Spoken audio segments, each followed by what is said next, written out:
Hello everyone, this is episode number 50 of The Kickabout. Lukaku had a great time in North London. I am your host Chris. I'm Fran. And I'm Dan. Welcome everybody, 50 episodes in, can you believe it? Where's our cake? Like birthday cake or something? Well, the thing is, I think we must be at a year, right? Yeah. Because we've done, even though we've not done 52 episodes, we must be at a year because we did a couple of like transfer specials. Yeah, well, I think we did a couple that we didn't record. Last season started earlier as well, didn't it? Yes, that would have been true, yeah, because it didn't start until September last year. Well, when did the first one go out? Now you're asking. Should probably be prepared for things. year anniversary of the show. We've done absolutely no prep at all. Maybe we'll do something extra special when we get to 100 or something. Anyway, lots of things to talk about. As ever, our second weekend of Premier League football.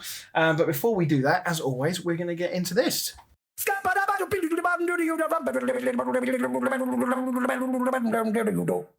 Down the stat, man. So this is definitely going to be a bit of a stab in the dark one, but I thought it was quite an interesting stat, so I went for this.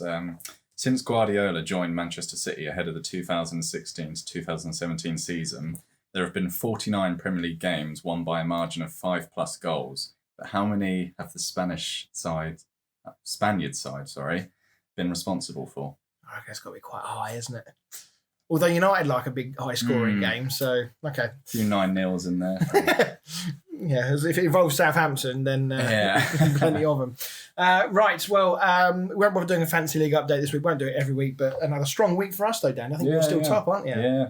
No, I think I've dropped down in the podcast one. Oh, yeah, poor from you. But not all my players have finished. I was checking out, and the people above me, they're done for the week. So are you taking it proper because you're not near the top? Are you taking this proper serious now? God, it's ridiculous. Right. Okay. Well, we will we'll do like an update every other week or something. Won't do it every single week. Right, let's get straight into it then. Let's talk Arsenal-Chelsea, the biggest game of the weekend on paper, I suppose. A smidge over 8 years since Romelu Lukaku last played for Chelsea.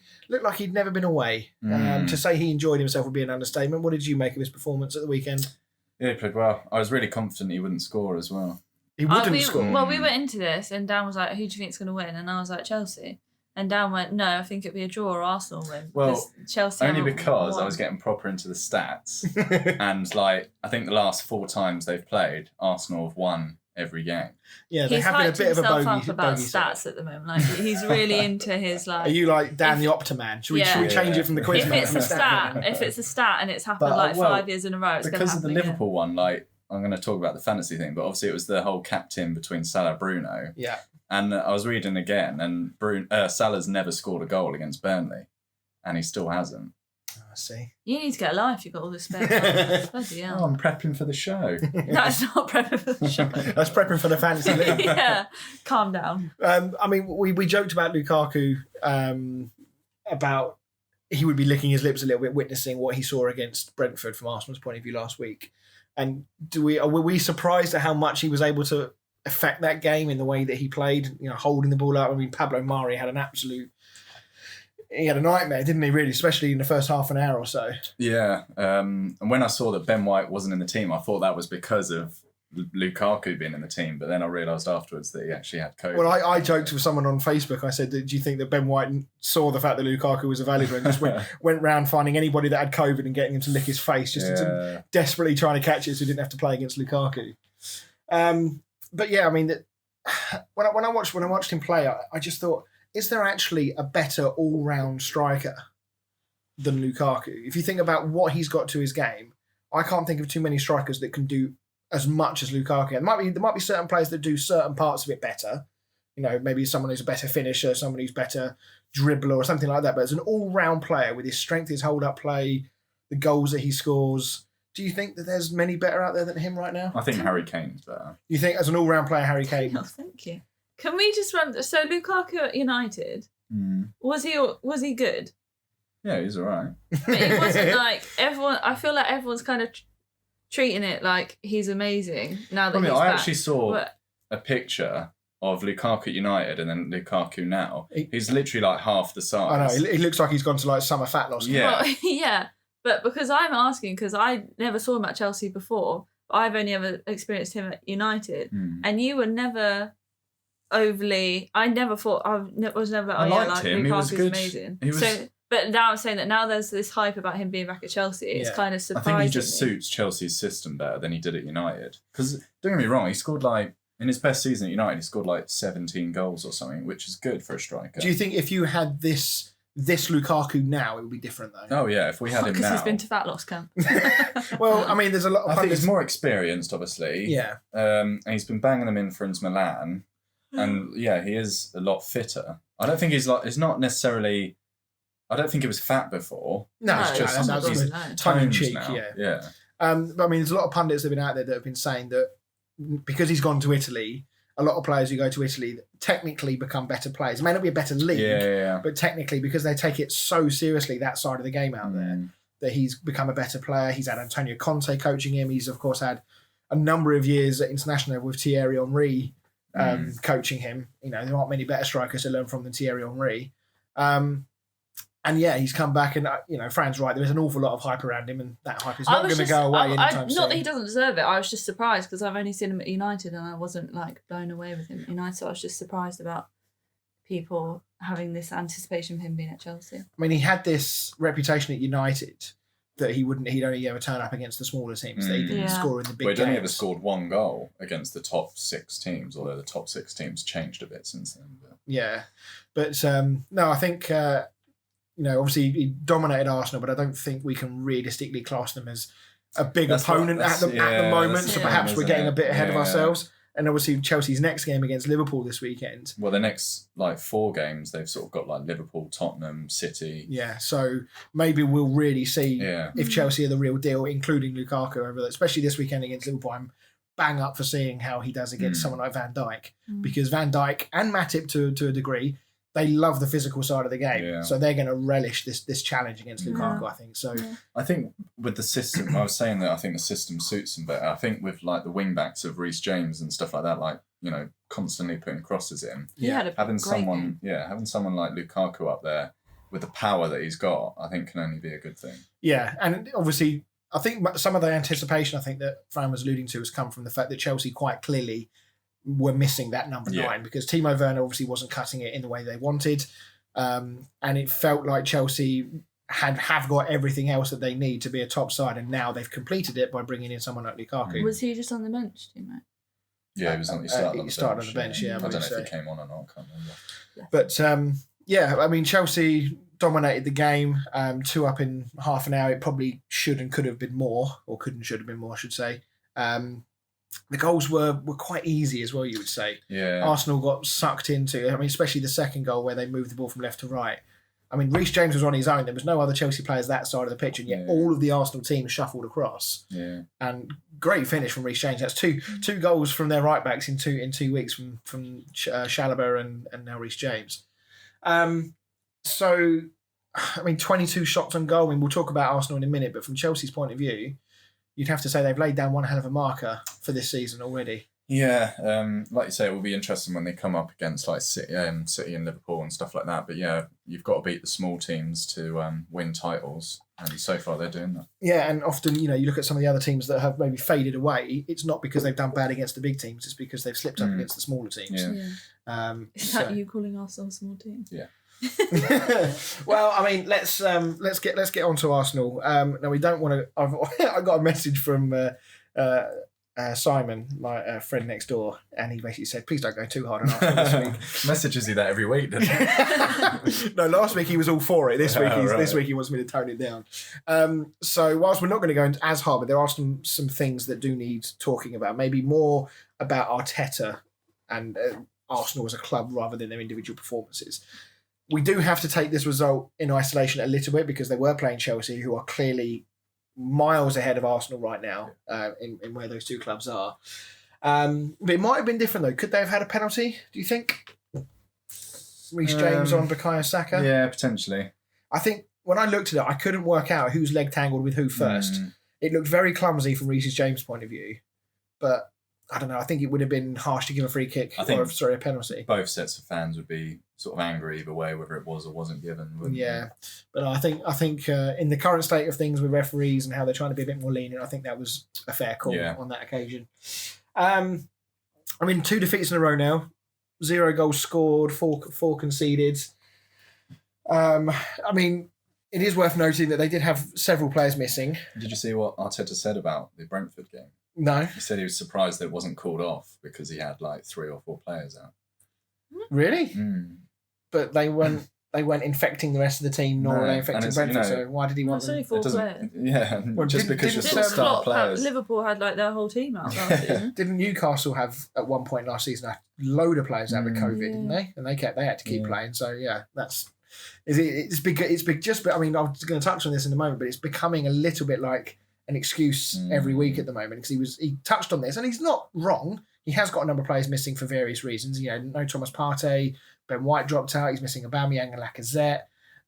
Who else? There was one other. I can't remember who it was that wasn't playing. But it goes back to what we were saying last week about but this is Arsenal. That narrative. I genuinely do think we're at the point now where this was a result that was purely expected. And I don't think this was a shock to anybody, including Arsenal fans. I don't think they expected at all to get anything from this game. And that, in a way, just signifies the slide that Arsenal have had over the last, however many years it's been since Wenger left. And it was on the slide a little bit when he was there. I think he was helping keeping their head above water, adjust. And then since he's gone, a little bit like when Fergie left United, that it all kind of slid down a little bit. So they've got City next, obviously, which, most people were expecting them to lose. If you get a result, it's a bonus. But for right now, I don't think that's the game you look at. Really. And then after that, they've got Norwich and Burnley. That's massive, isn't it? Relegation 6 pointers already. And then straight after that is Tottenham. So yeah. So we'll see. Arteta called it unprecedented. The number of injuries and COVID situations. I think Jurgen Klopp might be laughing at himself to that one. Yeah, but problem is every single team is in the set. I know not every single team has got players out with COVID, but there must be a reason why 4 Arsenal players are all out with COVID, especially Lacazette and Aubameyang exactly the same time. Yeah, I know what you mean. It does seem a little like perhaps there's just more to it. Maybe we're being cynical. Maybe it is just really bad luck. But if every team had 3 players out. Imagine if they just kept cancelling fixtures every single week because Brighton had 3 players out or United had 3 players out. Yeah, trying to sort those fixtures out with cup games and Champions League and Europa League Conference. And I think it would be a little bit hypocritical to cancel a game because 3 players have got COVID when you've got a stadium full of 60,000 people and a squad full of 25 players. Yeah, exactly. I think that's a bit hypocritical for that. I want to ask you a question though. After the football yesterday that you were playing in, we obviously took a little trip down to McDonald's, a little cheeky Sunday night meal. I heard. And I listened to the radio on the way down there, and it was the time when they have the phone-in section after the games are finished. And there was one Arsenal fan that came on, and he was absolutely seething with rage at the level of negativity that everyone is putting on Arsenal right now. And I'm going to sort of paraphrase, but this is basically what he was saying. He said that they're in a transition phase. That within 5 years Arteta will win the Champions League with Arsenal, and I kid you not, this is what he was saying. He said they can't compete with the likes of City and United and Chelsea spending 100 million on a single player. I think you spent 130 million this window alone, so I'm not sure that washes completely. I get what you're saying because it's across a number of windows, not just this particular one. He was having drunk? I don't know, but he was having a right argument with the guys on TalkSport.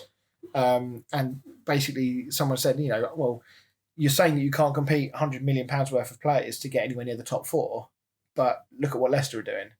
They're signing players for a fraction of that 100 million, and yet they're knocking on the door top 4 every single season. Realistically, should have been in the Champions League for the last 2 seasons. So, and then he came back and was like, we'll finish above Leicester 100%. I'll bet you any money you like. And the guy on the radio was like, how much do you want to bet? And the other guy was like, $2,000. And then the guy was like, yeah, I'm probably not going to do that, but I'll go 50 quid. I'm not going $2,000. But anyway, do you see any evidence of this transition phase that he is talking about? Do you see any evidence of a plan? No. Of a future, a way out of this right now? I can see that Arteta's come in and tried to change the way they play, a bit like what Potter's done at Brighton. Mm-hmm. You can see that they play much better football. But with Arsenal, I just don't think their players can play that football. Like, I don't think he's brought in players to play the style of football that he wants to play. And it just looks really clumsy. And a lot of their players are sort of getting towards the end of their careers. They're all on massive contracts. The youth, they seem to just be set. And I don't know why they didn't keep Willock. I think Willock could potentially be a first-team player for them. I mean, look at the season he had towards the end of last season with Newcastle. I do find that very odd that they've not given him a real go at it. I really thought he would have been a first-teamer. And now they've signed Odegaard. Does that mean Smith Rowe is going to be benched going forwards? I still think that Arteta, giving him the number 10 shirt, a nice new bumper contract, I'll be surprised if they bench him. I think whether he has to move position is another question. Where would you play him? I mean, you've got Saka, Martinelli. Well, didn't he play as essentially a right forward at the weekend? Because they had, I can't remember his name, is it Lukonga and Xhaka? Yeah, they have those two like in the sort of CDM roles. Yeah. And then it was Smith Rowe, Saka, Martinelli and Aubameyang. He didn't start though, Aubameyang. He came off the bench. Who started up front then? Oh, it was Pepe. Nicholas Pepe. Yes, you're quite right. So maybe Smith Rowe was slightly deeper then. But yeah, I think they'll find room for Smith Rowe. I think Arsenal fans, when they look at what's going on right now, he is one of the few bright lights. Well, yeah, I was going to say, when I've watched him play, he's been one of their better players, along with Tierney. Yeah, I think Tierney, Saka and Smith Rowe are the three really sort of shining lights right now for us. Yeah. And if they bench one of them, I mean, you're literally putting fuel on an already quite large burning fire. So, I mean, when you look at that sort of starting lineup, though, you've got Pepe, you've got Martinelli, you've got Saka, you've got Smith Rowe, that's quite a talented lineup. I mean, Pepe, for all his, big money move, was it 70 odd million or whatever it was a couple of seasons ago. He hasn't hit the heights I think everyone expected, but he's still got like 17 goals and 6 assists last season. Yeah. I'm really struggling as to how Arsenal didn't really cause Chelsea any problems outside of, I think, Rob Holding, who should have scored, and then one or two other half efforts. I don't recall anything off the top of my head where I thought, there wasn't a passage of play for 10 minutes where those guys really got at Chelsea. It was all too easy. Yeah, and I found it interesting they signed Ramsdale, not just because of his sort of credentials, but I just feel like a goalkeeper's not really top of their list. No, I couldn't agree more. I think central midfield, they need another central midfielder because Partey, he's a great player when he's there, but he's non-stop injured, isn't he? Since he's been there. I mean, I don't know what the longest sort of succession of games that he's played, but it can't be that many. So, I mean, Roy Keane talked on Sky Sports as well about the lack of leaders as well. And he sort of suggested that, I mean, even we mentioned this last week, that there does seem to be this over-reliance on the younger players. And even the players they brought in, and, you look at Ramsdale, he's like 23, I think, like that. Odegaard's still only like 21, 22. And there's another one or two others they've brought in. Ben White's only 24? Something like that. These are young players who have not really had experience at the top levels, I mean, outside of Odegaard. I think it's good, though, that they are bringing in, under 25 players now. They're not going for like the 33-year-old that Chelsea no longer want. I don't disagree with that, but I think that you also have to have a core of players in that team who you can look up to in the dressing room as being like, I want to be like him. This is what Roy Keane was saying. And he said, who are the players at that club that those players will look up to? You've got Aubameyang and Lacazette, two of the most senior players in there. Right now, could you guarantee that either one of them are still going to be there at the end of the transfer window or, in January, whenever? Granit Xhaka, I mean, he's got a very tainted history with Arsenal over the last 2 years. Well, he was captain, wasn't he? And then there was that whole incident where he sort of took it off and threw it on the pitch and swore at the fans and stuff. So, he's not exactly the greatest of role models right now. So, I mean, I don't know. It just seems like there's an awful lot of tinkering going on. And it's almost like Arteta's just saying, well, that didn't work. Let's try that. Let's try that. And you think, a little bit like you on LMA Manager, I kept saying to you, stop changing your formation. Just stick with one and see how it goes. Yeah. And that's what it feels like. So do you think that a different manager would get a better result out of these players? Yeah, I think, if Guardiola was there, I think Arsenal would be much higher. Problem is, I always compare Arteta with Ollie because, they're both... For me, it feels like they're both on work experience. Yeah. And I say that is because they don't have any... I mean, Ollie's had a couple of managerial jobs, but not... he got relegated with Cardiff and he managed mould in Norway, which compared to the Premier League is not disrespectfully, but But kind it of like is still sad some Sunday experience. league football type thing. Yeah, but it's some experience. It is, right? yeah. But when you go to one of the biggest clubs in the world compared to Mulder, it's it's completely the experience at Mulder is absolutely nothing. And the same with Arsenal. Like Arteta wasn't in the spotlight at City, and now he's got thousands of fans both chanting and booing him, both positively and negatively. Yeah, I mean they were booed off at half time and at full time on the weekend. And he must see. I mean, I've seen videos of his car being stopped in the street and people banging on his window and criticising him and stuff like that. That's crossing the line. I think when it starts to spill out into your personal life. But that will affect him. Oh, it will. I mean, how much of this can be shouldered on him? Do you think? I mean, Arsenal hierarchy have historically not been big spenders, even though they're not short of money. And they brought in Edu. I was about to say they got Edu as the sporting director, right? He's like the sort of get my words out. He's in charge of like transfers and stuff like that. I don't think their transfers have been spectacular since he came in. So do you think? I mean, obviously we don't know, but if it's Edu that's behind a lot of these signings and maybe not Arteta as much, then maybe Arteta needs to be cut a bit more slack for that reason. I don't know. And I heard as well. I think I was listening to the Sky Sports podcast. Edu's been on holiday like the last couple of weeks. What, during the transfer window? Surely that is his job. His peak season. Yeah, that's insane. But anyway, it's a long road ahead for Arsenal, I suspect. I still believe that Arteta's on borrowed time. I think I just don't see an end in sight to this. And the guy that was on the radio saying that within 5 years Arteta's going to do this, he's not going to get 5 years. No. I think if this continues in the way that it does, unless they show real improvement, even if results don't improve massively, if they really show improvement on the pitch, he'll be given more time. I don't know. I think, even if they're playing nice football, if they finish 9th, the fans are still going to be fuming. They're not going to. They're not going to be like, if I saw United playing nice football and we finished 12th, true, no one's going to be happy with that at all. I think their minimum expectation is Europa League. I don't see them. I don't see them doing it, but I think that's got to be their minimum expectation. Well, minimum aim, sorry, not necessarily expectation. Indeed. Okay, right. Let's move on then. Let's talk Brighton against Watford.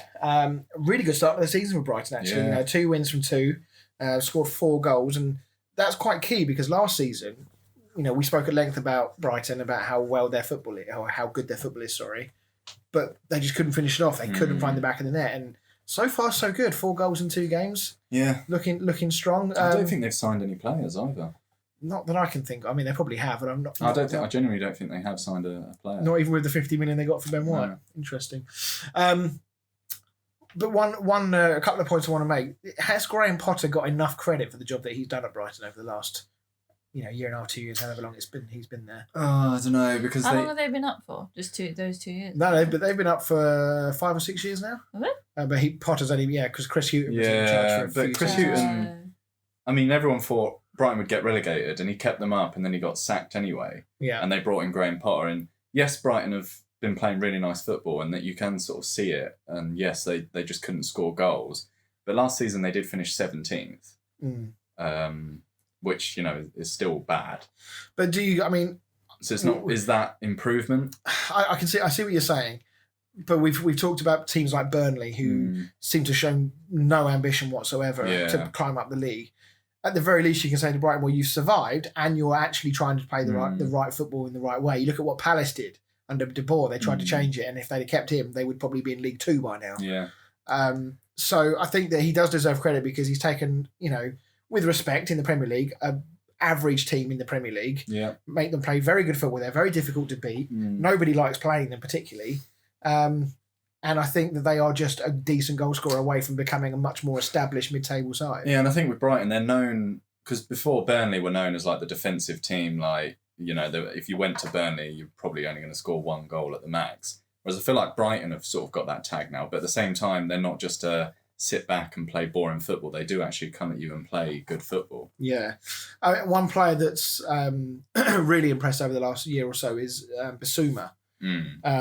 He's been, with all the talk about Declan Rice going to United and to Chelsea, a lot of people have been saying, hang on a minute, Bissouma is, you can argue the toss about who's better or worse, but the fact is you could probably get Bissouma for half the price of what West Ham want for Declan Rice.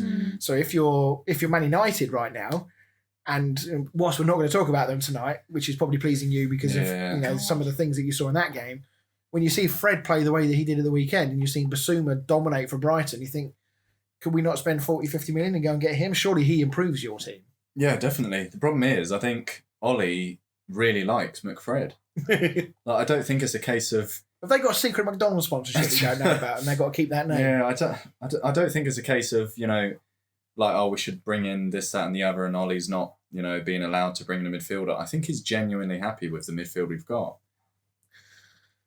Maybe he's going for the we'll score more goals than you approach. If only he could hear you shouting at the screen. I know. I feel sorry for Donny. I literally don't know what the bloke's got to do to get in the team. And even after the game, he said, he was interviewed and they said, what's the deal with Donny?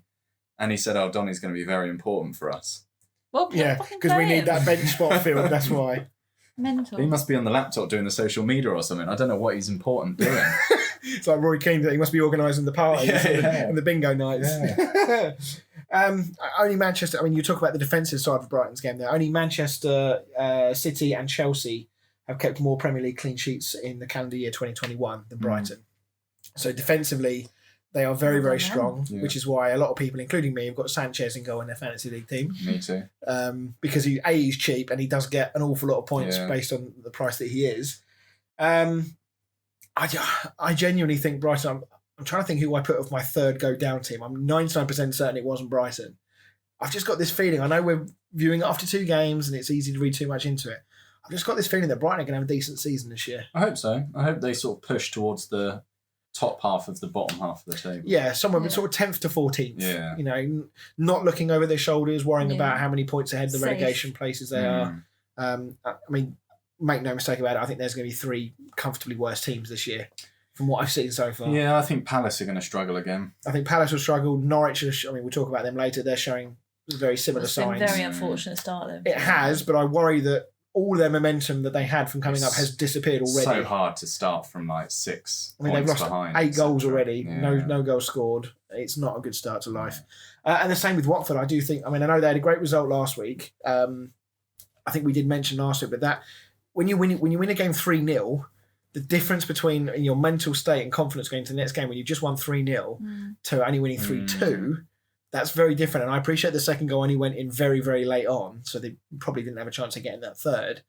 But it does dent it because all of a sudden it doesn't feel like the comfortable win that it probably should have been. And they couldn't really get going in this game. They didn't really offer a huge amount going forward. I think they had their moments in the game, but I think Brighton were reasonably comfortable.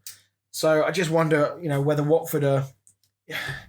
Defensively, I thought they looked pretty poor against Brighton. I think that's what worries me. Towards the end of the game, they conceded those 2 goals. I know the penalty was the 97th minute, but I think if that game penalty to give away. Yeah, I think if that game had gone on for another hour or so, Villa probably would have turned it around and won it.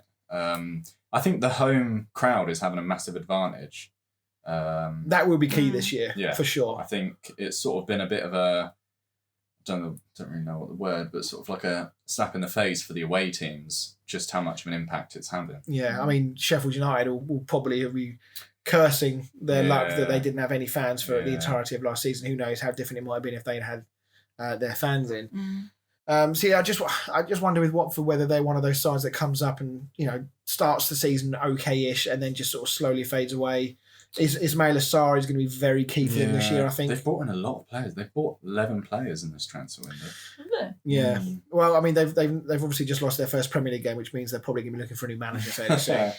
I think Ismail Assar is going to be really key for them if he can terrorise teams in the same way that he did against Villa. Then I think he gives them a really good chance. And there's always these relegated teams or these promoted teams. There's always that one player in every team you think if he performs, they've got a chance. Pukki at Norwich, Ismail Assar at Watford, probably Tony at Brentford. Yeah. I'm not suggesting they're one-trick ponies in any way, but obviously you do look to those players as being your main goal-scoring threat. Yeah. And if they don't perform, can anybody else step up and fill that void? So, it's going to be tricky. Right, let's talk Wolves against Spurs. 2 from 2 as well. For Nuno at Spurs, a good start to the season. It wasn't a great result midweek though, was it? Against Pacos Ferreira. Pacos Ferreira, yeah. Was it fair to say that Spurs took that game a bit lightly? Yeah, well, I mean, who cares? They left all of their team at home, didn't they? 6 points up in the Prem, we're good. Sent the reserve team over. That shows you what they think of this new Europa Conference League. Yeah. But that's the problem. These new leagues are just completely pointless. They're nice for like the teams like Pacos Ferreira that probably don't get a look at European football and stuff. But problem is the teams that finish 7th in the Premier League are quite big teams.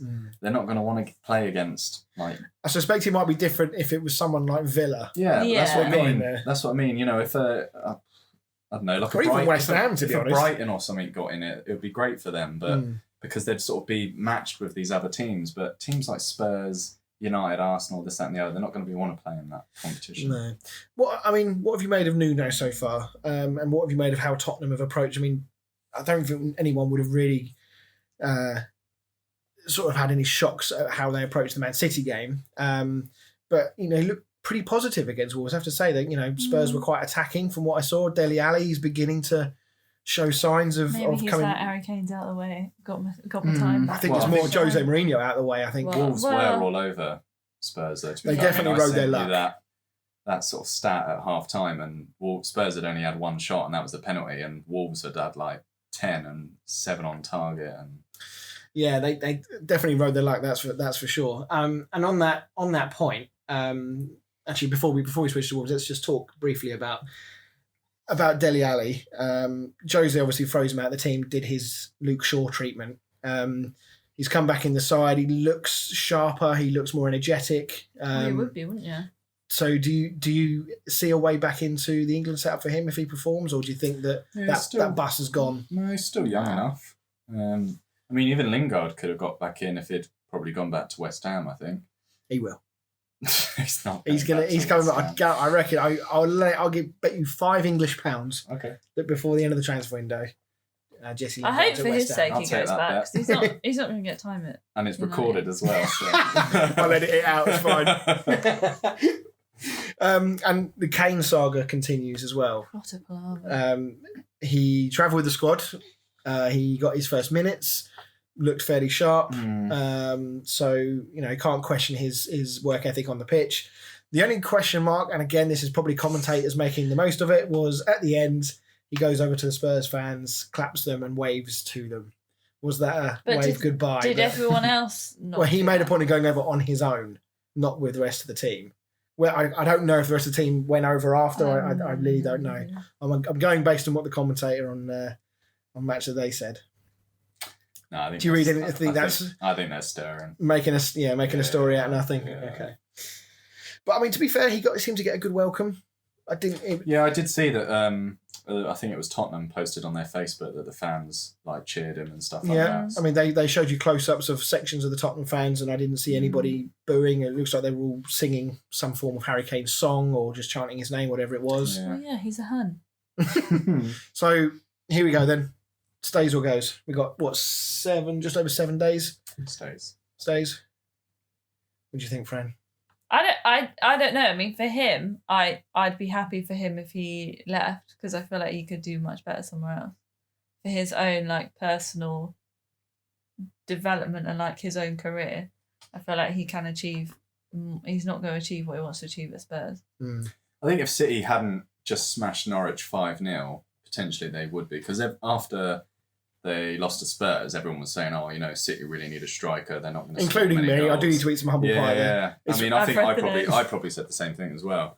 But yeah, obviously they then go and smash Norwich 5-0. And I know it's Norwich and they're kind of the whipping boys at the moment. But I think that maybe no one's been talking about, City really need a striker after that game, have they? So. No, that's true. Although I am appreciating the memes about Gabriel Jesus being the backup striker to a team that has no striker. He played on the wing as well, I think. He had a banging game. Yeah, he didn't score, but he laid on a couple. I think. Didn't he got man of that. So for Wolves, I mean, you touched on it there about how dominant they were at periods in that game. 42 shots in their first 2 games, and they've not scored. So, and there's one player. So obviously, we know that Jimenez is back. I think it's very fair to give him a bit longer to get back in the swing of things. There's probably some confidence issues he has to get over as well, but he looks okay. Yeah. But the big one is obviously Adama Traore, because the new Wolves manager appears to want to deploy him as now a central striker.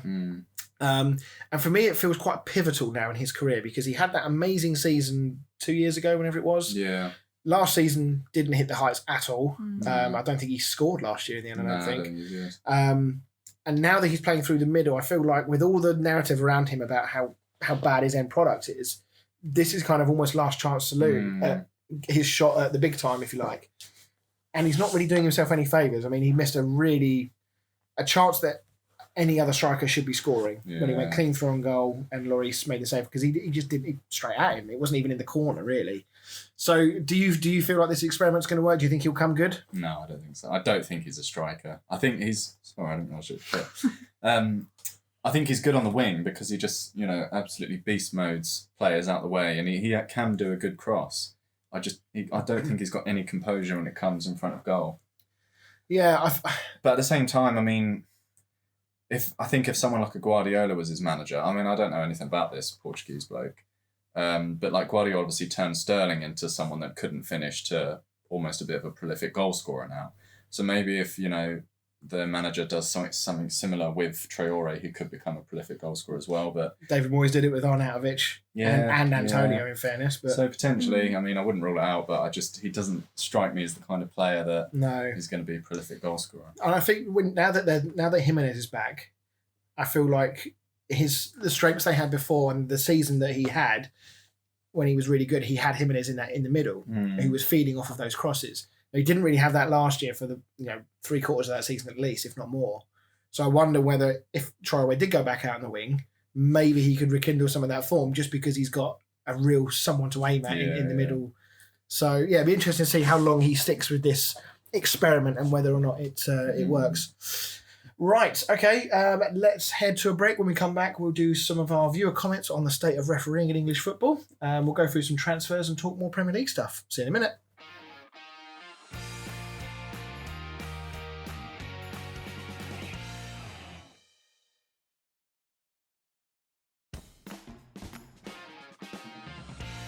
Hey everybody, and welcome back to the show. So let's get into the viewer comments part of the show, where this week we were talking about the refs and rules and the changes that have been made. So Fran, what's everyone been saying? So, we asked about, obviously a couple of managers were complaining. So Joe said Ollie is only saying it because they didn't win and Bruno is a massive fairy. How do you feel about that? Yeah, I'd agree. And Klopp's just shitting his pants because Lukaku will bully Van Dijk next week. He then set up the Chels at the end. Obviously. Yeah. The sky's blue. The sun is shining for Joe right now. This week it'll be different. It'll be a very different Joe if Liverpool beat Chelsea this weekend. Wait, if Chelsea lose, and then every Chelsea player will be this, that, and the other. Yeah. And sell them all. They're all rubbish. And Pete said 5 substitutions, change of rules for head injuries, water breaks, and they think it's going backwards. It's absolute rubbish in my opinion. Letting a game play out like this is what football should be. Proper challenges in a contact sport. Run with play and the referee will take action when deemed necessary. The amount of breaks in play over the past few years has been so boring. It's become more of a tactical play than an actual foul, and players and teams have come accustomed to it. These are professional athletes at the top of their game. Like Holding said, he's a brick shit house. How's he gone down like that? Yeah, I think obviously these Ole Gunnar Solskjaer was talking about the tackle on Bruno Fernandes, and said that I think he made the analogy that we've gone from like basketball, volleyball to rugby. That is absolutely ridiculous. Well, Klopp said the same thing about the fear of the Burnley tackles, didn't he? Yeah, I'll be honest, I didn't see huge amounts of the Liverpool-Burnley game, but I listened to the radio. Danny Murphy was talking, and he said that after Klopp said that, he was questioning himself, thinking, was something going on in that game that I didn't know about? So he said he went back and rewatched the game and was trying to find incidents. He said he found one tackle from somebody on Harvey Elliott that was a bit naughty, but wasn't outrageous. Last season is probably a yellow card. This season, maybe a yellow, maybe a telling off. He said, other than that, I found nothing. And as we alluded to earlier, Van Dijk and Matip love the physical side of the game. So I don't know whether they're just getting their excuses in now. For Klopp to say that when they've won is a bit out of character. Usually that sort of shit he'd come out with after they lose. Yeah. So Solskjaer, I can sort of accept it because he will feel like that decision cost his team points. Even though I think, I said this to somebody else on Facebook, I think that particular challenge on Fernandes is exactly the sort of foul they're trying to get rid of. Yeah.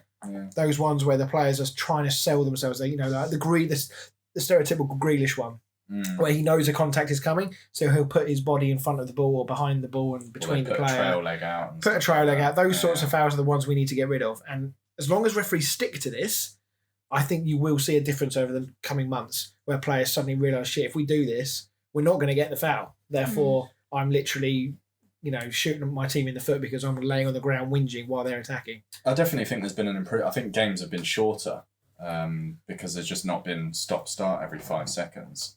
But in a good way. I think I like that the games are flowing smoother. And I don't have a problem with these crunching tackles as long as the person wins the ball. It's exciting to see these sort of crunching tackles. Yeah. I mean, there's been a couple of decisions that have been fairly questionable. The Newcastle penalty last week against West Ham was a very strange decision because that was never a penalty. But you're going to get one. You're going to get some. It's not. I mean, we've not really talked about VAR as much. I know it's only been 2 games, but we've probably talked about it every 5 minutes last season. Yeah, I mean, there was. We'll talk about in the Aston Villa Newcastle game. There was a couple of maybe debate points rather than calamities from VAR. But yeah, aside from that, I think VAR has been pretty good. It's been fairly quick to make the decisions, which has been nice to see. Which goes back to your point about how sort of shorter the games are because we're not standing around for 2 minutes waiting for them to make a call. Yeah. So yeah, on the whole, I'm all for this. Yeah. Craig said the new rules seem to be put in place to benefit some teams, yet the same said rules aren't being applied at all. Yeah, so I'm pretty sure he's a Newcastle fan. So they far have been Steve Bruce has said. Yeah, so far they're the ones that have come off worse in the VAR decisions. So I think that it's very reactive to just assume that the VAR decisions. I think it's just been unlucky that it has happened to them both times. I don't think it's favours City and doesn't favour Brighton and Newcastle. I mean, if anything, it doesn't favour teams like that because those are the teams that have the players that were buying those fouls. So I think it's actually been brought in to clamp down on those players. Yeah. And then one for you, Paul said, if Ollie is referring to an apparent foul on that little whining brat Fernandes, then it's laughable. As I say, that type of the foul is the one they want to get rid of. But on the whole, as long as they stick to this, because we've got a history of referee sort of new directives that are given out to referees where they start off the season with these new changes and then about 4 or 5 weeks in, all of a sudden they revert back to previous. Yeah. So it's going to be interesting to see if they carry this on or not. Because if we get to 6 weeks and we've reverted to type, then it's going to be pointless again. Yeah. So anyway, thank you very much everyone for commenting. Your support is always much appreciated. Right, time to move on for some transfer stories, Dan. What's going on in the world of transfers? So Xherdan Shaqiri has left Liverpool. Yeah, Lyon, isn't it? Yeah, he's gone to Lyon. He's been there 3 years, obviously. I don't know what the fee is yet. It's one of those undisclosed. Probably means it's not very much. Yeah. How do you feel about that? I feel like he was a good... I mean, obviously they've not replaced Wijnaldum. I suspect the reason they've let him go is because they see the promise in Harvey Elliott. Because Harvey Elliott looked great at the weekend, I thought. He's a little bit more dynamic than Shaqiri is. Shaqiri is one of those sort of players who drifts through games and then comes alive when the ball comes to his feet. So, and he's not getting any younger. And I feel like Shaqiri probably thought at this stage of my career, I want to go somewhere where I can play a bit more. I always feel like players sort of waste 3 years of their career when they sort of do those sort of go to Liverpool or City and just never play. I mean, bearing in mind where he was, he was at Stoke. I know, for a number of years. It's a great move going to Liverpool, and I'm sure he was on a really nice contract and stuff. But I think I only ever sort of remembered who Shaqiri was when I saw his name on the bench. I know what you mean, but I guess from his point of view, he was never going to get a move to a big club that was going to win trophies and play every single week. So I think that he's gone and spent 3 years there. He's won Premier League, he's won Champions League. So and now he's moved on. So I think he's done pretty well out of that. I think there is always the thing of the money over playing. Oh yeah, and I think nowadays money is so much more important than the actual football side of it. Which is depressing in itself. Yeah, but it is what it is. Here's one for you. City are set to make a final push to sign Tottenham striker Harry Kane this week. So I was going to talk about this during the City Norwich chat, but I guess we can talk about it now. I just feel with this that City are wasting their time. And the reason I say that is because most people will accept that there are not many other hard-nosed chairmen than Daniel Levy. And if Daniel Levy says it's 150 million or stop talking to us, then City, I don't think by leaving it longer in the transfer window that Tottenham's resolve is going to change just by leaving it to the last minute because Tottenham are desperate to sell. They're not desperate to sell. He's got 3 years on his contract. But is it not going to get to a point where Harry Kane's going to lose like his ambition to potentially lose his ambition to want to play? Like, do you think he'll go downhill a bit and not be as good, and then he'll lose his value, and then Tottenham won't get the money for him in the first? The money that they want for him. I know what you're saying. But then is he at peak value now? Is what you mean? Yeah, but also I'm thinking he probably won't lose his ambition because 1, he's a Hun, and 2, it's the World Cup, isn't it? So he's not going to want to like be shit. Exactly. So I mean, but his value will go down because it will be another year on his contract that he no longer has. Yeah. So unless Daniel Levy thinks there is a genuine chance that he can convince Harry Kane to sign another contract, then yes, there is a case of saying that he must be happy for him to stick around and watch his value go down and hope that Tottenham can get some success by keeping him for another few years. But I mean, back to my point, I just think that if City genuinely think that Tottenham's resolve is going to change between now and next week, I think they're deluded. I don't see Daniel Levy budging. I really don't. I think it depends how much City are actually involved in this. For me, I feel like it's just newspapers. We've got to put a story out there. It's a really easy story to just put. Well, I mean, there supposedly was a bid, right? There was an official bid of 100 million, right? But I don't think either club has ever actually confirmed that, have they? No, it's just been all newspaper stories. So I just think you mentioned it earlier about the fact that they won 5-0 at the weekend. They've clearly got a lot of goals spread around the team, which contradicts everything that I said last week. So do they see that plan A is Harry Kane, and if we don't get him, well, so be it. We're not that desperate that we need to go find another striker straight away. You've got Erling Haaland's release clause coming up next season, so if they don't get Harry Kane this season, I'm sure they'll just go for him next season. And they'd be mad to not take Haaland over Kane. If nothing else, just because of the age difference. And it'll be half the price. What's his release clause? 75 million euros, which is about 67 million pounds. Dortmund must be kicking themselves for that such low fee. Yeah.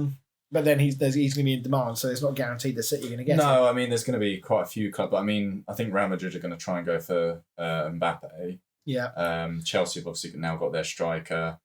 United might go after I think it'll be United City, and I think he'll choose City over United, to be honest.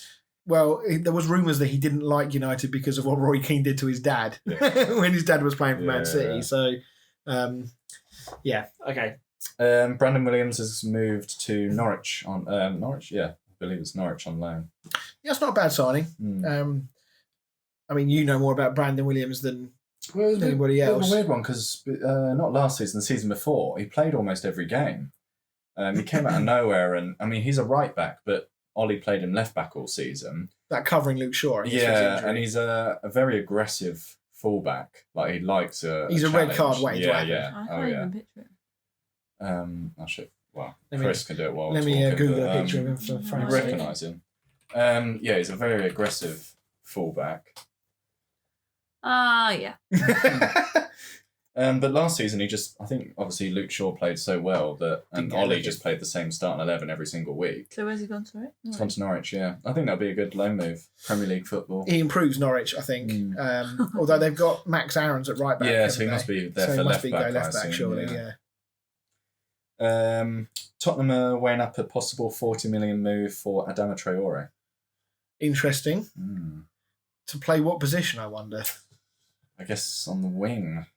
For maybe like a Bergwijn. I mean, I thought Bergwijn was pretty good against Wolves. Did you see that bit of skill he did on I don't know how he kept that ball in play. Quickly. Yeah. I mean, everyone sort of stopped. And I just assumed that the ball had gone out of play. Yeah. But no. It's so lightning quick. I was that'd be an interesting move. I mean, we were talking about him earlier and sort of suggesting that there's a nice emergency services vehicle goes past in the background. We were talking about, is this last chance saloon for him with this positional switch? So if this opportunity comes up, I think he needs to take it with both hands. With respect to Wolves, I know they're not a million miles away from Tottenham as things stand right now where they're positioned, with the two clubs and where they are. But I think that Tottenham is a step up for sure. And I think that it represents a really good opportunity to finally show what he can do with top-class players around him. Yeah. Part of me feels like he just hasn't really earned that move. I know what you mean, but I suspect that is purely because Nuno has worked with him for the last 3 years and he knows what he's capable of. He saw him in training every day. So he obviously saw something that says that he can add something to this team. Yeah. Chelsea have resumed talks with Sevilla over defender Jules Koundé. I don't know how much you know about him. I know that he's quite sought after, and I know that he's a big player for them. That would also explain why West Ham are seemingly very close to signing Kurt Zouma. Yeah, I was going to say that they're willing to allow Zappacosta, Kurt Zouma. Zappacosta's still there, is he? I was going to say apparently he's moving to Atalanta. Okay. I think he's pretty much doing his medical now. And then I was going to say apparently West Ham have sort of made a move for Kurt Zouma. So supposedly we've agreed the fee 25 million, but his wage demands are holding it up right now. He wanted 120, which is double what he's on now. He's lowered it to 110, which is really nice of him. But it's still a bit too much. I didn't realise how old he was. I always feel like he's still this youth player. No, he went on loan to everybody, didn't he? He's 26. So yeah, interesting move. I think Chelsea do if Chelsea are prepared to let Zouma go, Christensen and Rudiger look like they're striking up a pretty good partnership right now. Thiago Silva's still there, but he's very much on the decline in terms of late in his career. Excuse me. So they definitely need another centre back to come in. So if they can get him, I wonder if the Zouma move to West Ham is conditional on whether they get Koundé or not. Yeah. That'd be interesting. A couple more quickly. Southampton are in the process of signing Torino defender Lyanco. I can't say I've ever heard of him. Never heard of him, but obviously I they need to include a few of the other clubs. I mean, obviously they need another centre back because they've just sold Vestergaard. So, I couldn't tell you anything about him, whether that's a good signing or not. We'll find out, yeah. And Crystal Palace are apparently interested in signing Nketiah. However, there is a big gap between Arsenal's valuation of 20 million and their valuation. So Arsenal want 20 million? Yeah. I don't think that's unfair for a young player like Nketiah. An English player. So what do Palace want to pay? 20 grand. Yeah, I mean, I'm not sure though that up front is a position that Palace need to fill right now. I don't think they're particularly strong up front, but they've got a number of options, right? And I thought they'd just signed a striker, that Marteta or something like that. Yes, you're right. They have. Yeah. And they've still got Benteke. They've got Zaha. They've got, I know he's injured, but they've got Eze, Jordan Ayew. So they're not short of options. No.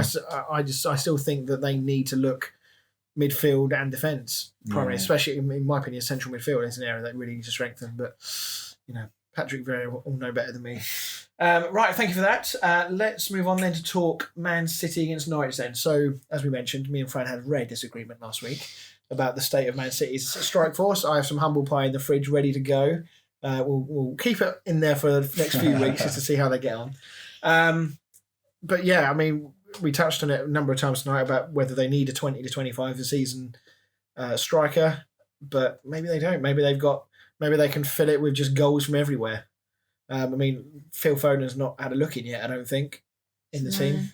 No, he hasn't. I think he had COVID though, didn't he? Oh, is it? Okay. Yeah.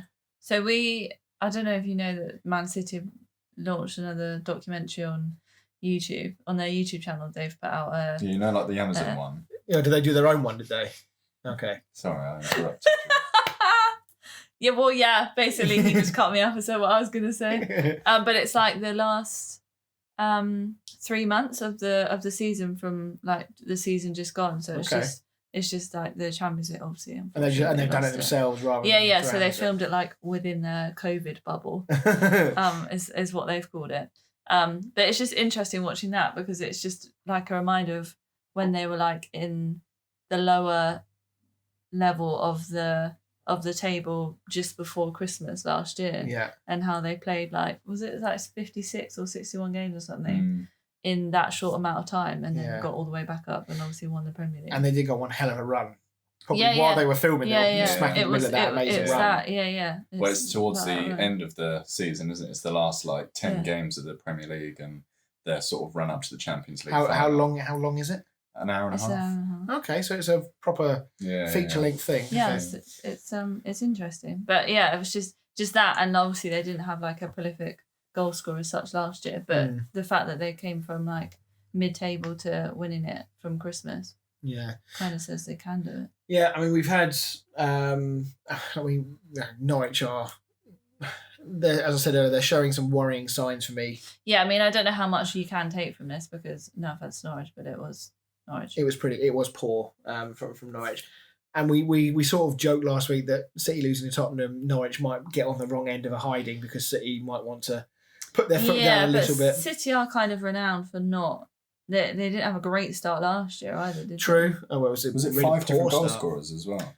If you include the own goal, yes. Yeah. Four different City goal scorers, yeah. It was a very unfortunate goal from Tim Krul. He just saw the ball go past him, turned around and copped one in the chest, I think. And Jack Grealish, I'm pretty sure from Grealish, he didn't plan his, if I'm honest. He went away celebrating like he did. It looked like a surprise. You can't be that pleased when your first goal for your new club is just hit you. I don't know, I think you can. Well, his tweet suggested he was quite pleased with himself. Yeah, when you just gone for 100 mil for City and score your first goal. I guess to get that goal in front of a home crowd. He did the fingers in the ear. Oh, did he? Celebration. Yeah. What do you think that is? He getting? Is that to the Villa fans? I can't see him wanting that Villa fans. He posted. I hope he doesn't have to buy your runs to the other end and slides. He posted it on his Instagram as well. But the pop of the crowd when he scored was unreal. Yeah, no, I think everyone was pretty pleased with days. that. I mean, Guardiola's also said he doesn't know if they'll sign a striker. He didn't seem particularly concerned. Well, what would you be? Not when you've got the embarrassment of riches they have, but the problem is that this narrative is going to continue to go on. If City go on a run where they don't score many goals for 2 or 3 games, it's going to keep coming up and coming up. It's a bit of a shit situation for them, to be honest, because I feel like it's a no-win situation. It's just always the media's just always going to have this on them. Just be like, do they need a striker? Yeah. If they score 6 goals, it's they're Man City. They've got loads of good players. Yeah. If they don't score, it's like, well, you should have signed a striker. The week they don't score, it's gonna be that. To be honest, I think they've got so much attack and talent in that team. He could probably turn one of those players into a striker. Yeah, it seems to be that he's going to try and turn Ferran Torres into the striker. You reckon? He's played him there the last 2 games up front. I do think Jesus, I'm not saying that he should be the striker, but he did have a very good game. He did, yeah. I just don't see Jesus staying at City that long. How old is he? Apparently him, Bernardo Silva and Laporte all asked to be moved this season. And they all started at the weekend. Yeah. Interesting. Guardiola trying to keep the peace. Yeah. Laporte scored. He was one of the scorers as well. Yeah. So, I think... I don't know. I really don't know what with City, because Guardiola continually defies the expectations and the media narratives around him. Every time that we talk about him in a negative way, he goes on a run of a couple of results and everything's fine and rosy again. And maybe we should just put a bit more faith in the man. Team. Norwich, as we said, I mean, there's pretty not much to talk about with Norwich other than what we've already covered. Next week? Please God say it's someone a bit easier. I don't know. Probably Chelsea. I thought I said it earlier. What did I know? They've got Arsenal game after next, I think you said. So, which isn't going to be easy for them. Easy, well, depends what mood Arsenal are in. They got Leicester then Arsenal. Oh, Christ. That's the worst. Really That's harsh. So unfortunate. Okay. Well, I was about to say... Leicester are 5-0 up at the moment. Yeah. I mean, let's... We said earlier about whether they've lost all their momentum. I mean, when they looked at that fixture list and they saw Liverpool, City, Leicester and Arsenal, shit, that's got to be a downer, isn't Surely it? We've already conceded 8 goals. Well, yeah. Surely they got it a bit easier over Christmas. Yeah, after that they've got sort of like Brighton, Burnley, Watford. So again, they're the games where they've got to be picking up those points. Yeah. If they're not already dead and buried. It's that sort of moral standard of having lost your first 4 games and conceded heavily, potentially, 20 goals. Maybe. Although, are they going to play on this as an excuse? But if they go down, it's not going to matter if they do. No, but I just meant if they go down, it is a very unfortunate but handy excuse for them. Norwich strike is this yo-yo team. West Brom always reminded me of a yo-yo team where they just constantly go up and down. Yeah, I mean, it's certainly going to be a real test of their character. There's been a lot of talk about how defensively they're meant to be better, which I've not seen a great deal of evidence of so far. But yeah, it's really horrible that a newly promoted team that's riding the crest of positivity from their win in the championship, because they won the league, right? They came top. Yeah, did you? And then they come up against all these bad teams. All of a sudden, all their confidence is shot, and they're having to desperately try and scrape for 1-0 wins just to get points on the board. Yeah. So, I mean, let's see. I mean, stranger things have happened, of course. You know, Leicester have got the surprise result in them every now and then. Arsenal certainly do. And Norwich might, you know, depending on what happens with Arsenal over the next few weeks, Norwich may well fancy that game. Yeah. So that might be a game to... Early relegation battle. Early 6-pointer. Yeah. So, yeah, we'll keep an eye on Norwich. Hopefully they don't become the complete whipping boys every single week, because that would be quite depressing, especially as it's the first season back for the fans to come back and see not the season where they just won every game and got promoted, but the season where they, you know, get relegated and get smashed. They did actually beat City last time, didn't they? Yeah, and that also signalled the downturn in form for not only the team but also for Timo Pukki. So, right, let's finish off with some chat. Villa Newcastle, off and running for Villa, 2-0 win. Danny Ings, just... Are there going to be other teams looking at this? And I'm looking at West Ham when I say this as well, thinking 25 million, why on earth did we not go in for Danny Ings? Yeah, I think that's a great signing. I think that Villa have pulled off one of the signings of the summer with that, I think. I think he's already got goal of the month tied up as well. That's a lovely goal, isn't it? Can we just appreciate a long throw as well? Got to love a long throw goal. And they're another team that have brought in a set-piece coach. They brought in a set-piece coach. That's what Dean Smith said. They brought in a set-piece coach. Interesting. And that was something they worked on. But what's his name? Danny Murphy. Didn't agree with it, did he? Is it Danny Did he Murphy? not? On the pundit on... Yeah. In terms of, I can't remember that. Oh, he was like, well, what the hell does an actual coach do? He was like, you've got set piece coach. Oh, I see. You've got defensive coach. He was like, why do you need a coach? He was just like, when he says, can a normal coach not do this? Yeah, he was just like, I feel like a set piece is what a normal coach should be able to do. Why do you need all these extra people coming in? Well, I mean, no one was complaining when England brought in that sort of set piece coach for the last World Cup and scoring goals from set pieces left, right, and centre. I mean, 25 million, I don't know how many goals he's likely to get for Villa. I guess it kind of depends on how fit he can stay, because he has got a niggly injury in him. Yeah. But for Villa, I mean, they've got a lot of options attacking-wise, and they've bought really well. Can they make a serious challenge for Europe this year, do you think? Depends. I mean, I feel like we watched two different teams, one against Watford and one against... who did they play? Newcastle, sorry. The Villa against Newcastle was the sort of Villa we remembered from last season. I was quite shocked when I watched them against Watford, because Watford absolutely destroyed them. Yeah. I mean, they did get back into the Matt game. Targett's still having therapy. Yeah. After getting abused by Ismail Assar. I mean, he's getting replaced by 35-year-old Ashley Young as well, which not ideal, but... I mean, there was some VAR controversy in this game, which we touched on earlier. Second game in a row that Newcastle have come out on the wrong end of the decision, so that's 3 VAR decisions that have gone against them. They are getting slightly fucked over by it, but not in a... I think it's purely coincidental. It is coincidence, but it's just awful. I mean, if it happens next week, then maybe we'll agree with that. then there's a conspiracy at work. But let's just touch on them. So we've got the VAR that ruled out the penalty for Callum Wilson for the offside, where Wilson smashed into him. That was, I mean, what was he doing? Right, he is lucky to escape. I mean, I don't know what the rule is. But I don't think Martinez got booked or anything. Yeah, he did. Oh, he did get yellow card. Oh, okay, good. Yeah. Good. Okay, all right. He definitely did. Yeah, because I did wonder whether they would retract the yellow card, because the decision got retracted. Yeah, that's what I was about to. The commentator said that the yellow card still stands because it was a reckless challenge. Yeah, it was really poor. And in terms of the offside, obviously we've heard about the VAR, these lines that they draw that are meant to be thicker to try and avoid these sort of toenail offsides. But this one still looked very, very close. But I think that it's important for everyone to understand that you can make these lines as big as you like. Yeah. You're still going to get these very marginal decisions. Yeah. Apparently it's only if the red line overlaps the blue line, which apparently it didn't. Right. And that's why the decision wasn't given. I see. Okay. So on that basis then, I mean, some of the Newcastle fans I've spoken to, and we'll touch on what Shearer said in a moment. I don't know whether we're ever going to get to a point where everyone's going to be happy with this, because the adage of it's either offside or it's not doesn't always apply, because you can make an argument for saying, well, it's only his part of his shoulder that's offside. But if if we're going to go down this VAR route, you have to have a line in the sand. Otherwise, there's no point in having it at all. Yeah. Otherwise, just go back to how the liner used to just to eyeball it. But I think that this is a good first step because this is the first time we've seen this situation happen. It didn't really occur that much in the Euros either.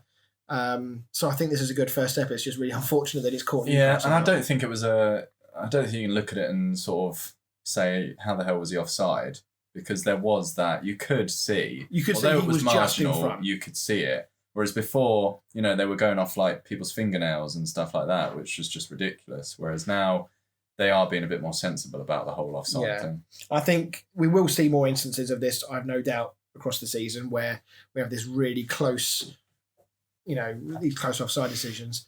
So it's just unfortunate that it's hit Newcastle. But I think that you're never going to get this consistency all the way across because a lot of the Newcastle fans that I've seen have all been moaning about what Bruno Fernandes's one against Leeds last week, saying that was very close, but it wasn't given. Yeah.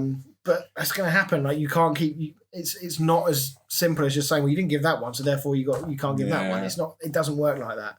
Yeah. And what about the handball? What do we think on this one? And the VAR intervened, and the referee went to the monitor. Yeah, is that the one where his arm was out like that? Yeah, I thought that was handball. Yeah. I can understand if it was down by his side, then I don't think that's handball. If it's sticking out but it's down by his side. When you're sort of making a right turn signal, I think that is a penalty. I think it was. I think it was quite a natural position for his arm to be in. So I don't think you can moan too much on that one. I mentioned Shearer. I'm not talking about Alan Shearer here. I'm talking about podcast guest Shearer. I asked him earlier today, I said, would you mind just giving us your sort of thoughts about the situation at Newcastle right now and what your feelings are of the transfer business, et cetera, et cetera. And he was very, very kind and gave us lots to go on. So I'll just run through some of the bits he says. I'll paraphrase it a bit because, as you can see, it's quite a long paragraph here. But he is very quick to state that you can't blame all of this on Steve Bruce, that a lot of this does fall on Ashley and his running of the club. Oh, yeah. He does question, though, Steve Bruce in terms of his defensive tactics, because this guy was a sort of hard-nosed defender for Manchester United back in the day. And he does think that how are we not more difficult to break down than we are when you've got a very experienced ex-professional defender. They remind me of Leeds a bit in the way they play. Not quite as open and sort of all-out attack as Leeds, but the way that they're quite strong going forward, but very weak defensively. Yeah. He touches on the fact that they spent their entire transfer budget on one player in Joe Willock. Yeah. Is that the entire transfer budget? 25 mil? Supposedly. So, well, Ashley's not been a big spender. He doesn't want to be spending any money. And so he probably does the bare minimum to just about appease the fans. Yeah. He said against West Ham, first half they were brilliant, but obviously second half they didn't really come out. He, like everybody else, knows that if St. Maximin and Callum Wilson stay fit, they'll be absolutely fine. But he does worry for them that if they get injured, and he's guessing they probably will do, that they are going to be in trouble this year. They are going to be looking over their shoulder. They're going to be at the wrong end of the table. So, yeah, it could be another long, hard season for Newcastle. And he goes on to say, but, we've got an owner who doesn't invest, who doesn't want to build the club for anything other than profit for when he sells it. It obviously doesn't really come together as a particularly good recipe for success on the pitch. Yeah. And then he put together some really good stats here about the difference between Benitez's time and Steve Bruce's time. Now, comparing Benitez and Steve Bruce is obviously a little bit far-fetched because of the levels of success that both managers have had in their careers. But Rafa Benitez, he said that during his time with Newcastle in the Premier League, he built them a top 5 defence based on the stats of number of blocks, number of challenges, number of duels won, and the number of goals conceded. They were top 5 in the Premier League in all of those categories. And they're now in the bottom 3 of all of those categories within 3 seasons of Steve Bruce taking over. So there's been a very, very downward trend in this. Bruce has had 100 million net spend on players since he joined. Rafa Benitez was a minus 11 million net spend. Did he have all this at the ready, or did he have to do? I don't know. I mean, when I messaged him, he said I'll do it on my break. Right. So I don't know. Maybe he got his pen and paper out, rubbing his hands. But yeah, I mean, if you're a Newcastle fan, it's difficult to get too excited right now, I suspect. Yeah, and I think I said last season as well, I feel sorry for the Newcastle fans because I think Newcastle are a very big club. They've just got someone running them that is quite happy to almost run them into the ground. Yeah, and there doesn't appear, I haven't heard much because usually every summer the sort of merry-go-round about who's buying Newcastle comes about, but it's not really heard anything because it still seems to be stuck in courts at the moment. Yeah, because I think they're still arguing with the Premier League over that last bid that didn't go through. So, and that's all gone a bit quiet at the moment, so I don't really know what's happening with that. So, yeah, I'm with you. I do feel for Newcastle fans because, you know, in one sense, I don't wish any success on any other club because I want West Ham to succeed, but at the same time, we're all fans. And if what was happening in Newcastle is happening in West Ham, and to a degree it kind of is with our owners, it's really bad. I mean, we're getting away with it at the moment because David Moyes and the team are working wonders on the pitch. But for Newcastle at the moment, they don't even have that to focus on. So I always find it a shame when sort of clubs that were, you know, big clubs when I was growing up, like the likes of Newcastle with Alan Shearer and stuff like that, and Portsmouth that were winning trophies and that back then, when they sort of fade away and become not small clubs, but, you know, the battling relegation and stuff like that. And, you know, some of these clubs were in Europe and that not so long ago. Yeah. I mean, Newcastle were pushing, I think, under Alan Pardew. I know that it very much went on a downward spiral with him in charge, but they had a season where, you know, they had players like Cheksiote, Johan Cabaye, Ben Arthur, Demba Ba. Who was the other one? Pape Cisse. They were all firing, and the club was going great guns. And Mike Ashley was still not particularly well liked there, but again, because the club was doing well, the noise was kept to a minimum on that. So, yeah, it'd be interesting to see what happens with Newcastle in this talk in the courts and stuff, and I do hope it gets resolved. But for Newcastle fans, I think that they just want Ashley out. Just get him out, get somebody else in, and hopefully they can build something. I think that's going to roll on a bit longer, though, unfortunately. Yeah, I don't see that happening anytime soon. Right, okay. Let's get into the stat man then before we get into this week's quiz.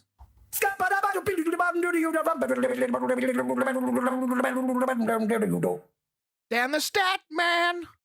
So since Guardiola joined City ahead of the 2016-2017 season, there have been 49 Premier League games won by a margin of 5+ goals.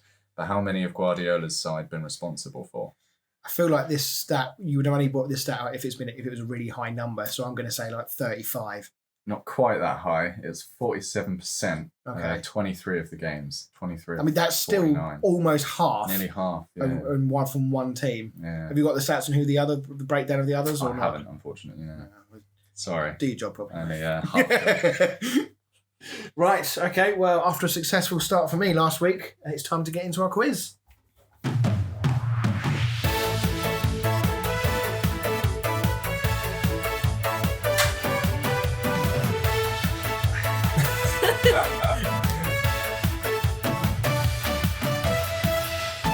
Bit like the Fantasy League. I'm taking this seriously.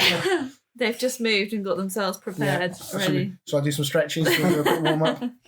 Got one win and he's putting his cape in. I've not been in front. No, stop it. I've not been in front at any point during any of our quizzes. So I'm rolling with this. I wish you could see Chris's face. So I'm happy. buzzing. Rolled up his sleeves and everything. More Wikipedia research this week. Yeah, same. Welcome back to Football with Fran. So obviously Chris won last week. So Daniel, come on, pick it up for the team, please. One of the players I'd never even heard of. Oh, it was Nick Barmby, wasn't it? Like to keep a few more of those would be lovely. I'd never heard of him either, if that helps. No, not really. How did you find him then? The secret algorithms. My secret ways. That's how I find people now. Okay, so you went first. I went first last week, so yeah. Go first this week. So the first player is, I've gone for a simple-ish one to begin with. Pablo Zabaleta played for 4 clubs. Daniel, how many can you name? Dan looks a bit nervous, if I'm honest. Well, definitely 2. I'm just trying to think of 3 and 4. I think, yeah, it's the 3rd and the 4th. Yeah, I don't really know where such and such got them from. Well, I'll do 2, and then I'll just hope Chris doesn't know. Well, I've got to go 3 because I know he's got the 2. So can you do 4? No. I've got to do 3. Okay, well, the 2 obvious ones are West Ham and Man City. Yeah. It's a Spanish team of some description, I'm pretty sure. If he doesn't get it, let me guess, because I think I might know, but I mean, it doesn't matter anyway, because he said 3. But... I'm going to take a stab at Real Sociedad. No. Okay. I thought Valencia. No, so there's... Or it just says Espanyol. Oh, okay. Yeah, Spanish side. We've got a massive moth that's just come in the I room. thought someone was on the roof. And San Lorenzo. Who was the other one, sorry? Espanyol. Oh, okay. When you guys were like a Spanish team, I was like, what, yes? Dan, well done. Dan gets the point. Chris, player 2 is Wayne Bridge. He's played for 8 clubs. Okay.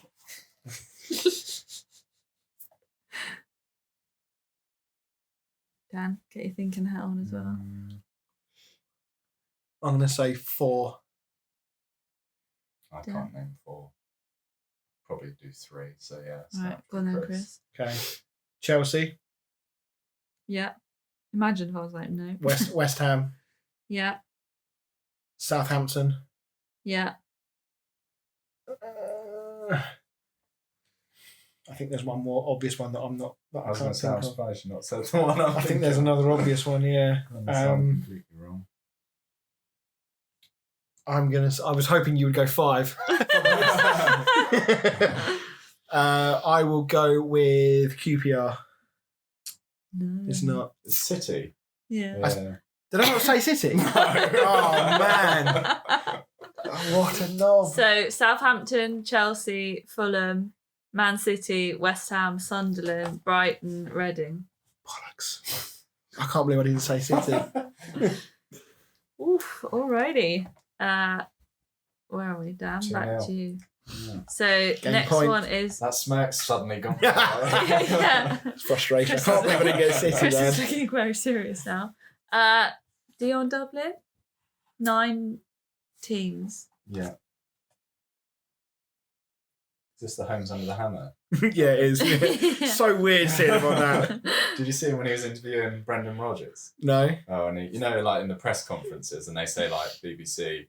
He went, "Hi Brendan, Dion Dublin, Homes Under the Hammer." I love that. Right, 9 9 teams. teams. Thinking caps on, Chris. You could bring it back. 2. I can do 3. Yeah, I like Chris. I don't really know. Gosh, you're not trying very hard this week, are you? Bloody hell. Right, go I on can't really say I know Dion Dublin's career. Coventry. Yeah. Aston Villa. Yeah. And Man United. Yeah. So Norwich, Cambridge United, Barnet, Manchester United, Coventry, Aston Villa, Millwall, Leicester, Celtic, Norwich. Well done. Thank you. Oh, We'll make this interesting, the shall we? smirk's half back. Chris, the next player is Patrick Vieira, 6 teams. Yeah.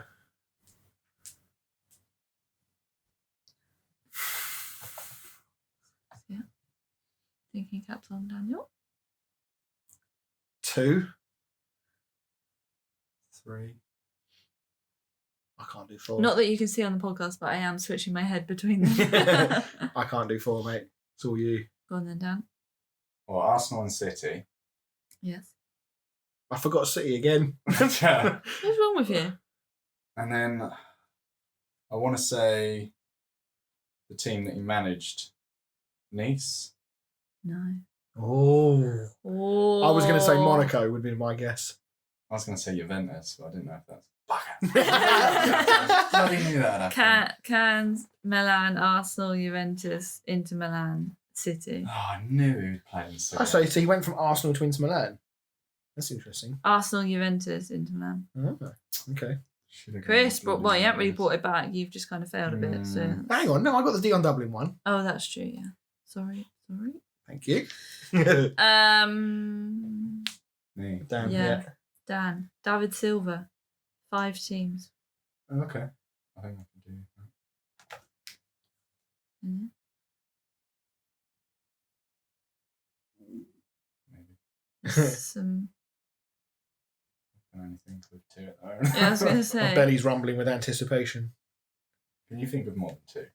I'm not telling you. Yeah.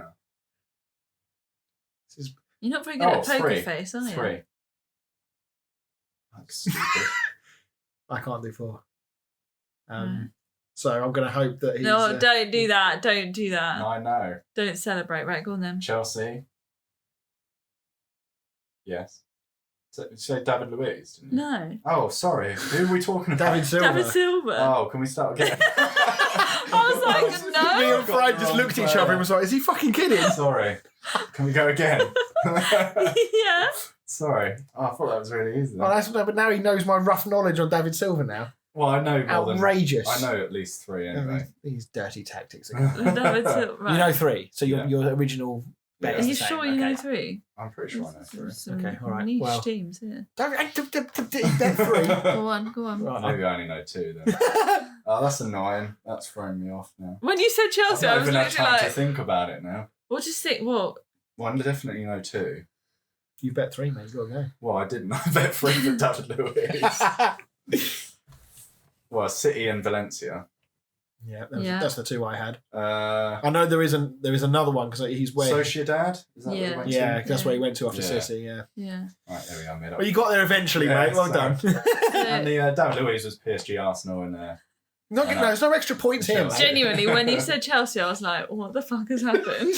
I looked just like I when cannot you were looking believe at he Fran, just I was like, he was definitely at Chelsea. Oh my god! Oh, I should imagine our listeners having a good giggle at that one, just going, "What is he on?" I hope that we just went really silent for at least We 5 did. seconds. We just stared at each So when you other. were 2 looking at each other, I was like, he's definitely going for Chelsea. I was like, I'm not being an idiot. That was amazing. That one's getting clipped. Well done, Dan. Yeah, you Well won done, that. mate. Thank you. Got there eventually. 1-1 then. Yeah. It's interesting. You brought it back though, So Chris. this one could go the distance as well, like the last one did. So yeah, we could still be doing this at Christmas. Chelsea. That's I almost amazing. had a heart attack for you. I was like, he's an Oh. idiot. I was like, has he just given me the game on Chelsea for David Silva?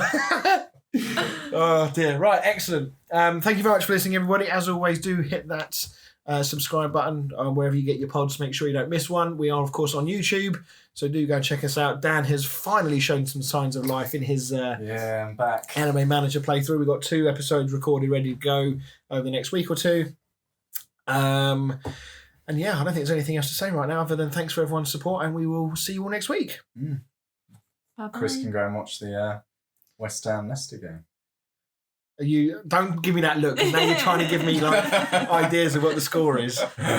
Oh dear. Right, thanks very much, everyone. We will see you all next week. Text me at like 11 Bye. We're trying to end the show, Yeah. Dan. Say bye. Bye.